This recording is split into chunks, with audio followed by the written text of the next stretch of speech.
So I'm watching this video here. Yeah. Of you putting away your speed suit for the last time. Yeah. Do I sense emotion in your voice? I don't usually hang that.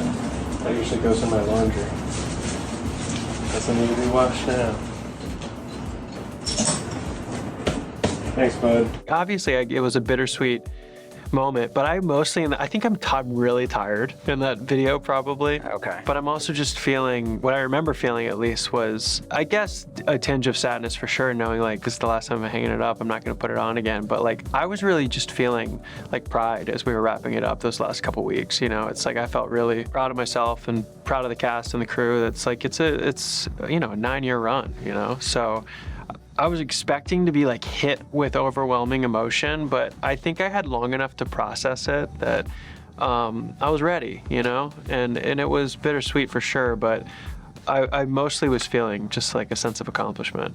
Was that the most forgiving and most comfortable one out of all that you wore over 9 seasons? Actually, probably like now looking back in hindsight, the most comfortable one was the first one I was in, which I thought was very uncomfortable at the time. And that one probably ended up being, you know, on the, like, it's probably the least uncomfortable one, but they're the least uncomfortable when you first get it. And it's like anything, you have to like really break it in, but it takes like, you know, 2-3 episodes, and then by then it's too dirty to keep wearing.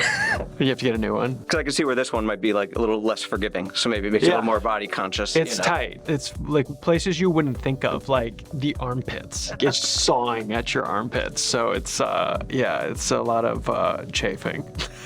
You know what I noticed is after you posted about your last day filming, you like immediately started posting about the snowshoe movie that you did with Chris Wood. Are you with me? No, I'm not. Are you with me? No! And I'm like, is granted denial? Is this a coping mechanism? No, yeah, that was, Chris like happened to reach out to me like a couple days after we wrapped, and I think that was, I think it was a coincidence, the timing of that, and you know, we shot that like 2 years ago or something. Okay. And yeah, he just finally decided he wanted to put it out into the world, so I was like, yeah, of course, let's promote it. Is it a bit easier ending your run on The Flash, knowing that there isn't this robust Arrowverse going on anymore, that you're not leaving behind all of these other characters and these crossovers? You know, I was always so focused on like what we were doing, which was The Flash. I mean, you know, you're aware that you're part of a greater Arrowverse, Berlantiverse, you know, universe, but there's no point in thinking about the scale of it, I think, when you're just kind of learning your scene and doing your job. I mean, it was also, though, we wanted to make as many people that had been a part of the Arrowverse be a part of our last season, because really it was the Arrowverse wrapping up. So it didn't really just feel like Flash wrapping up. It did feel like the whole thing was wrapping up. And yeah, I mean, I guess I hadn't thought about it, but maybe in some way it did make it a little easier knowing like the party's not going to keep going without us, you know? It's like we're shutting this place down. Do you have any favorite guest stars from over the years? Yeah, I mean, Victor Garber makes the top of the list for sure. Mark Hamill is another one. God, there's so many. Max Adler was a good friend of mine from Glee, and it was always fun when he popped up. And he came back this season. He did. So did Andy Mantis, who's another really fun one to work with. I think you once said the guest stars are kind of like What the made secret show. sauce of Flash. I think the whole cast feels that way. It's we were really able to bring in incredible guest stars, just kind of season 1 through 9, and they really, I mean, throughout stretches of certain seasons, like carried us. I mean, we had really talented guest stars for the whole run of the show. What are you doing here? Turns out I have more than just a bad cold. I put your showrunner, Eric Wallace, on the spot at the end of last season. I was like, man, you kept Barry and I are separated by this thing, that thing, and the other thing. And he avowed, you know, the final season is about West Allen working together. Yeah. Was that important to you as well, for that to be a theme? Yeah, I mean, it was a weird stretch of seasons where we had spent a lot of time apart, and we knew going into this one, I mean, not only did we know we were going to be together a lot more, that they called us beforehand, they were like, we've built their bedroom. So just so you know, like, not only you guys together, we're seeing you in the bedroom, we're doing West Allen, so. With a hamper, with dirty socks. Yeah, so we knew going in. And, you know, we also knew that we wanted to get to, you know, the Iris being pregnant storyline this last season. So that was something we had been planning for years and had been teasing for years, obviously, with Jessica Parker Kennedy and Jordan Fisher and them showing up as our adult children from the future. So it was inevitable that we had to get there for the last season. And it's really in the last couple episodes that we really kind of put a bow on that storyline finally. You see my cannonball? I saw your cannonball. It was good, right? It was really good. You see the splash? I did. It was a big splash, It was a right? big splash. Now, part of this West Island Together time this season, there was this pool scene, swimming pool scene. Yeah. I imagine there's got to be an anecdote about shooting a swimming pool scene in Vancouver. It wasn't that cold yet. I want to say it was late summer when we shot that, but it was like 8 a.m. So it was like still cool out. And they were like, the pool's heated. It was fine. It was like, bath, like cooled off bath water. But then it's like, I just stayed in the pool, I think, for like 3 hours, 4 hours, however long we shot it. Because it's when you get out that you're like, I'm freezing. Did Grant Gustin have to remind himself how to do a cannonball? Yeah, I can't tell you the last time I did. And that actually got really complicated because it was like, all right, we got it. And Vanessa, who is our, producing director and directed that episode, she was like, well, no, actually, I want to do, we'd already done a crane underwater. We had done a crane above water. We'd done steady cams on the side. She was like, I want to do a GoPro shot.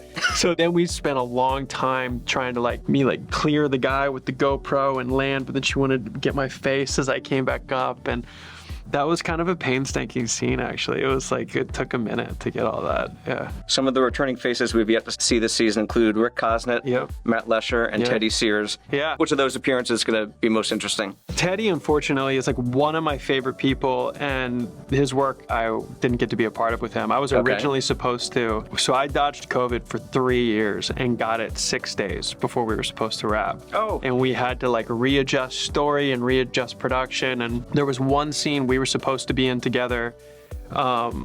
This is a scoop where I was playing, I won't say specifically who because I don't want to spoil that, but I was playing a different character that I have played in the past on the show, and I was supposed to be playing that character in a scene with Teddy playing Zoom, and because of the schedule changes, that was one of the casualties of the production changing. So So the scene is gone. no, or did they double ended you? up having to. No, they didn't double me. They just ended up having to conceptually kind of change it up a bit.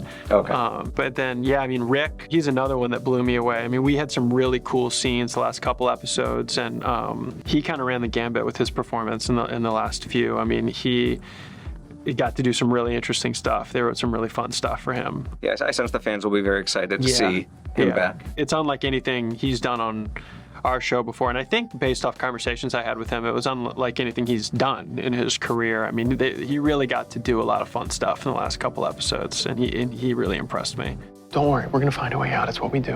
Okay, can we hurry because our future speedster needs a snack. All right, so the next episode coming up, Partners in Time, 908, something about mold inspection? It's, I guess, technically what you would consider a bottle episode. Okay. And sometimes those can end up being like the most fun, best episodes. And in this case, I think that is what we achieved.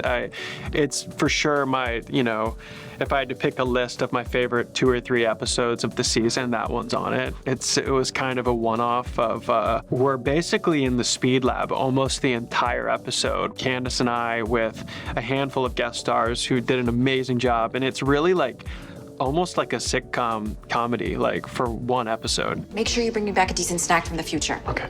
Something with pistachios.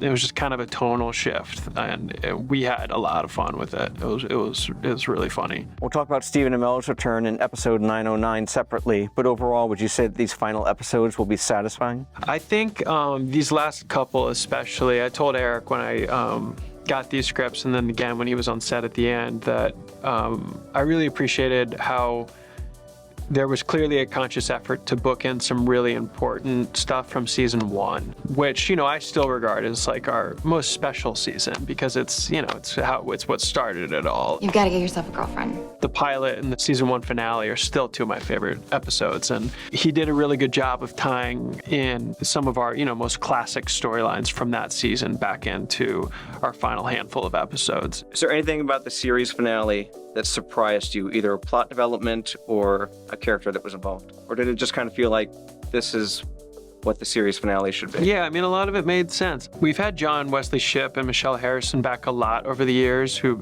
played Barry's parents in season 1 and then, went on to play different characters on the show like Jay Garrick and Joan Garrick and Michelle played the Speed Force. And we had them back.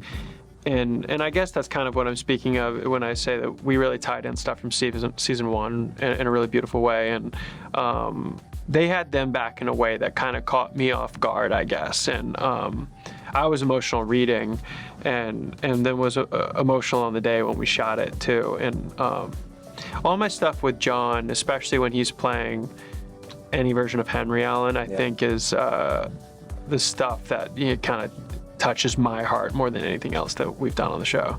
So some eyes might well up watching the series finale. Yeah, for sure. Yeah.